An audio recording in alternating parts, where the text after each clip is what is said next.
sa lifestyle check, magkakaalaman kung wala bang mga tinatagong yaman at ari-arian ang mga kongresistang dawit ngayon sa infrastructure scandal sa bansa.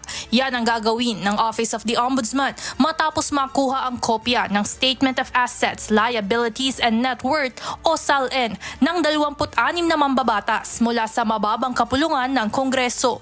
Yung first 26, we have already assigned them to the investigative teams to do lifestyle checks as well as further investigation. Ito po yung mga contractor na sinasabi ho natin.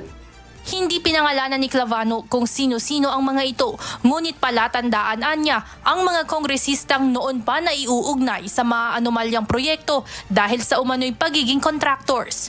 Inaasahan nilang maglalabasan ang conflict of interest sa gagawing pagsusuri na pwedeng gawing basehan para magsampa ng civil forfeiture cases.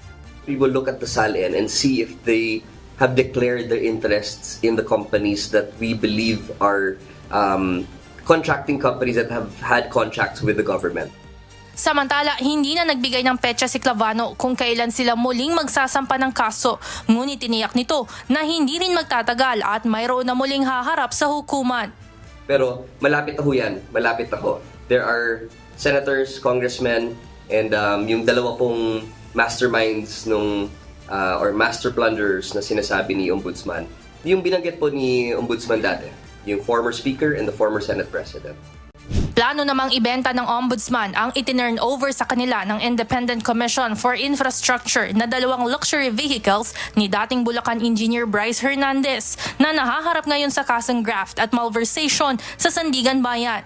Ito'y upang maibalik sa kaba ng bayan ang milyon-milyong pisong halaga ng mga naturang sasakyan. Kaya we're looking at any legal remedy that can help us sell the property, preserve the amount, and perhaps consign it in court once there's a court proceeding. Patuloy naman ang pagsala ng Ombudsman sa mga ipinasa sa kanilang kahong-kahong mga dokumento ng ICI at pinipili ang mga datos na may malaking bentahe sa isinasagawa nilang investigasyon. So we want to make sure that we extract what is useful and make sure na ma-preserve natin yung information na yun. All the rest, of course, fluff na yun. Hindi na yun necessary or absolutely necessary sa investigation namin.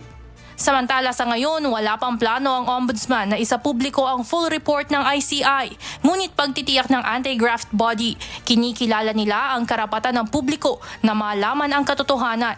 Ngunit dapat rin anilang panatilihin ang integridad ng kanilang mga investigasyon. Evan Alvarez, humahataw sa Balita Ngayon.